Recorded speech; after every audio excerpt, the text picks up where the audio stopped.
नमस्कार दोस्तों। तो हम यूपीपीसीएस में पर्यावरण से संबंधित आए हुए प्रश्नों का अवलोकन और विश्लेषण कर रहे थे। इस कड़ी में 2012 से 2015 तक हमने सभी प्रश्नों का विश्लेषण अवलोकन कर लिया है। 2015 में री एग्जाम हुआ था, तो उसी का क्वेश्चंस इस वीडियो में मिलेगा आपको। देखिए, पहला प्रश्न है, भारत में गिद्धों की कमी का अत्यधिक प्रमुख कारण है। तो जानवरों को दर्द निवारक दवा देना यही अत्यधिक प्रमुख कारण है गिद्धों की कमी का। तो विकल्प सी इसका सही आंसर है। दरअसल होता ये है ना कि डिक्लोफेनेक दवा का प्रयोग किया जाता है, जो जानवरों में दर्द निवारक के तौर पर यूज होता है। और यही डिक्लोफेनेक दवा खाने के बाद जानवर जब मरता है, तो वही मरे हुए जानवर को जब गिद्ध खाते हैं तो इसके कारण गिद्धों की मृत्यु हो जाती है। थोड़ा सा और विश्लेषण देखते हैं इसके व्याख्या में। लिखा हुआ, डिक्लोफेनेक सोडियम एक दर्द निवारक दवा है जिसका उपयोग किसानों द्वारा पशुओं के लिए दर्द निवारक के रूप में तथा बुखार के इलाज में किया जाता है। तो दर्द निवारक और बुखार दोनों में डिक्लोफेनेक का यूज होता है। लेकिन जब डिक्लोफेनेक सोडियम के प्रयोग के दौरान पशु मर जाता है और उस मरे हुए पशु का मांस गिद्ध खा लेता है, तो 30 दिन के भीतर उसकी मृत्यु हो जाती है। तो ये खास बात था। लास्ट पॉइंट, इस दवा के कुप्रभाव का अंदाजा इसी से लगाया जा सकता है कि पिछले 10 वर्षों के भीतर भारत, नेपाल और पाकिस्तान में करोड़ों गिद्धों की मौत हो गई है। तो ये इसका खास कारण है। दरअसल हुआ ये था कि हरियाणा का ये क्या बोलते हैं, वन विभाग और बॉम्बे नेचुरल हिस्ट्री सोसाइटी, ये दोनों ने मिलकर के एक MOU, memorandum of understanding sign किया था। उसी में सबसे पहली बार ये खुलासा किया गया कि डिक्लोफेनेक के कारण गिद्धों की संख्या में कमी आ रही है। नेक्स्ट क्वेश्चन, सिगरेट के धुएं में मुख्य प्रदूषक है। तो सिगरेट के धुएं में जो मेन प्रदूषक होता है वो कार्बन मोनोऑक्साइड होता है और बेंजीन होता है। तो विकल्प सी इसका सही आंसर है। व्याख्या में भी वही बात लिखा हुआ है, लेकिन फिर भी एक बार पढ़ देते हैं। सिगरेट का धुआं रसायनों का एक जटिल मिश्रण है, कोई काम की बात नहीं इसमें। इसके धुएं में कार्बन मोनोऑक्साइड, हाइड्रोजन साइनाइड और नाइट्रोजन ऑक्साइड जैसी गैसें पाई जाती है। तो हाइड्रोजन साइनाइड भी होता है वो सिगरेट के धुआं में, और कार्बन मोनोऑक्साइड तो होता ही होता है। इसके अलावा नाइट्रोजन ऑक्साइड होता है। साथ ही फॉर्मल्डिहाइड, एक्रोलीन तथा बेंजीन जैसे अस्थायी रसायन भी इसमें पाए जाते हैं। निकोटीन भी सिगरेट के धुएं में पाया जाता है, लेकिन इसकी मात्रा बहुत कम होती है। तो ये सब सारी चीज़ें पाई जाती है। नेक्स्ट क्या लिखा हुआ है, निम्न में से कहाँ आर्सेनिक द्वारा जल प्रदूषण सर्वाधिक है। तो आर्सेनिक वाला जल प्रदूषण जो है पश्चिम बंगाल में सबसे ज़्यादा है उपलब्ध विकल्प में से। तो विकल्प डी इसका सही आंसर हो गया।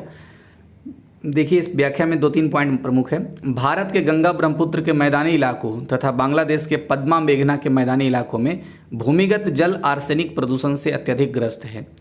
और दूसरा पॉइंट क्या है, अच्छा, भारत का जो 7 राज्य जैसे पश्चिम बंगाल, झारखंड, बिहार, उत्तर प्रदेश, असम, मणिपुर और छत्तीसगढ़ का राजनांदगांव जो है, मतलब कि जो पूर्वी वाला एरिया छत्तीसगढ़ का, भूमिगत जल आर्सेनिक प्रदूषण से अत्यधिक प्रभावित है। नेक्स्ट पॉइंट है कि भारत में सर्वप्रथम वर्ष 1983 में पश्चिम बंगाल में आर्सेनिक द्वारा जल प्रदूषण का मामला सामने आया था।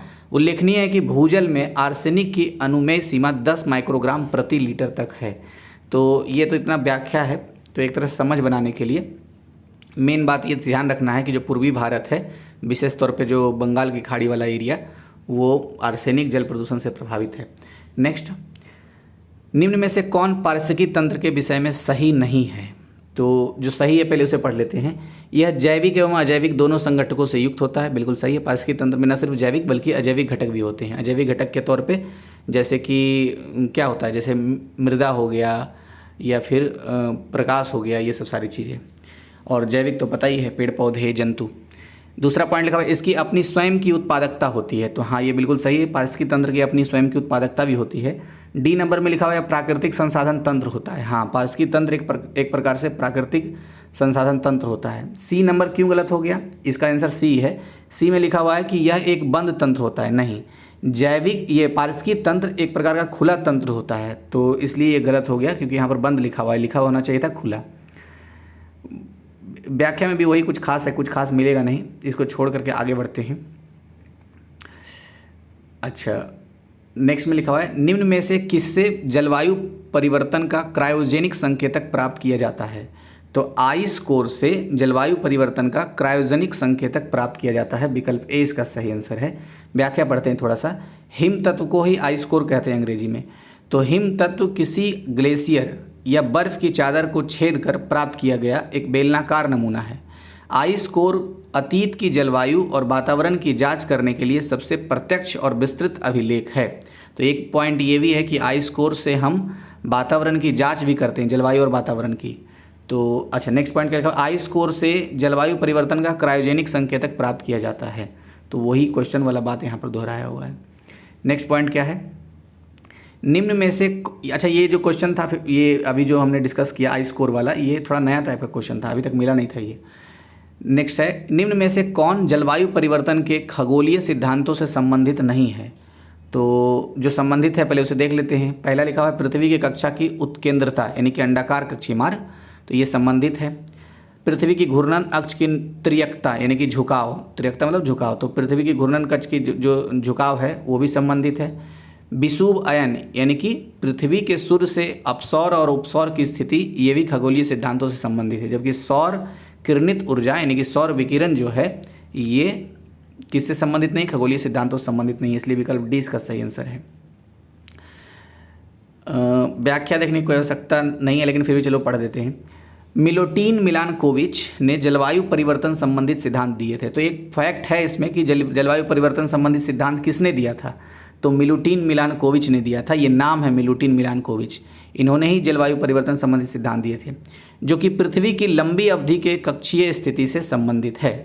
दूसरा पॉइंट, पृथ्वी की कक्षा की उत्केंद्रता, पृथ्वी की घूर्णन अक्ष की त्रियकता, विषुव आयन इस सिद्धांत के अंग हैं, सौर किरणित ऊर्जा इस सिद्धांत से संबंधित। तो ये सिर्फ वही क्वेश्चन को दोहरा दिया है।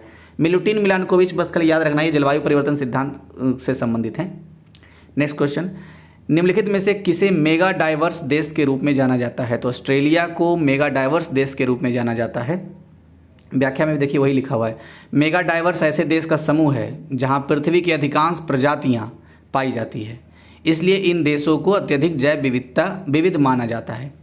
दूसरा पॉइंट, पर्यावरण से संबंधित अमेरिकी गैर लाभकारी संस्था कंजर्वेशन इंटरनेशनल ने 1998 में 17 मेगा डाइवर्स देशों की पहचान की थी, जिनमें से ऑस्ट्रेलिया, चीन, दक्षिण अफ्रीका और अमेरिका और हमारा देश प्यारा भारत ये भी शामिल है। किसमें? मेगा डाइवर्स देशों की सूची में। वैसे जो उपलब्ध विकल्प था इसमें से ऑस्ट्रेलिया ही सिर्फ आंसर है मेगा डाइवर्स वाले देशों में। नेक्स्ट क्वेश्चन क्या है? निम्न में से किसकी औसत शुद्ध प्राथमिक उत्पादकता सबसे कम है? तो शुद्ध प्राथमिक उत्पादकता सबसे कम पूछ रहा है, तो शीतोष्ण कटिबंधीय घास प्रदेश का होता है, तो विकल्प सी इसका सही आंसर है। देखिए व्याख्या देख लेते हैं, इसमें थोड़ा कॉन्सेप्ट वाली बातें हैं। जिस दर पर एक पारिस्थितिकी तंत्र या जैव तंत्र ऊर्जा का संग्रह करता है उसे शुद्ध प्राथमिक उत्पादकता कहते हैं। शीतोष्ण कटिबंधीय घास मैदान प्रदेश की औसत शुद्ध प्राथमिक उत्पादकता 500 ग्राम प्रति वर्ग मीटर प्रति वर्ष होती है। शीतोष्ण कटिबंधीय वन की लगभग 1000, उष्ण कटिबंधीय वन की 2200 और उष्ण कटिबंधीय सवाना की 700 ग्राम। तो ये क्रम लगाने के लिए भले पूछ सकता है, फैक्ट जैसा है। अभी फिलहाल इतना कन्फ्यूजन में नहीं पड़ना है, सिर्फ एक चीज़ याद रखना है कि शुद्ध प्राथमिक उत्पादकता सबसे कम है, तो उपलब्ध विकल्प में से शीतोष्ण कटिबंधीय घास प्रदेश का सबसे कम है। बेकारी पढ़ा इसको। 54, निम्न में से कौन सही सुमेलित नहीं है? तो जो सही सुमेलित उसे देख लेते हैं। प्रथम विश्व जलवायु सम्मेलन 1979 में हुआ था, ये सही सुमेलित है।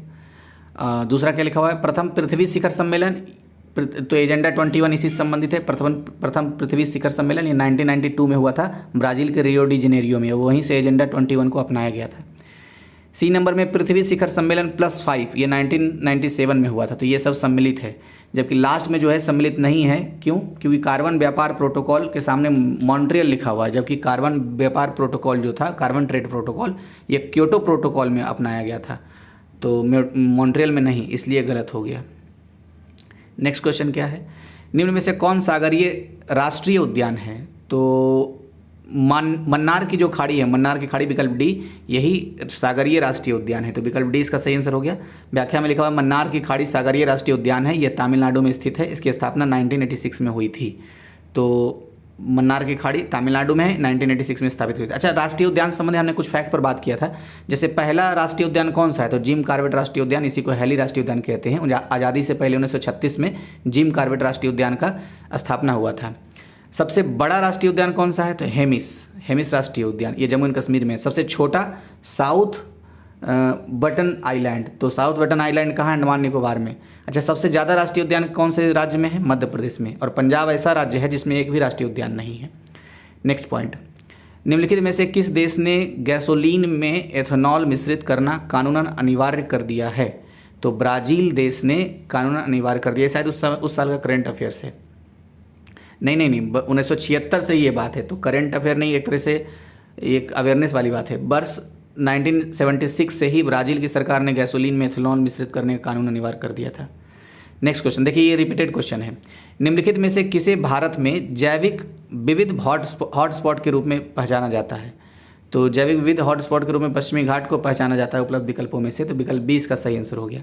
अच्छा, हॉटस्पॉट शब्द का प्रयोग सबसे पहले किसने किया था? 1988 में नॉर्मन मायर्स ने किया था।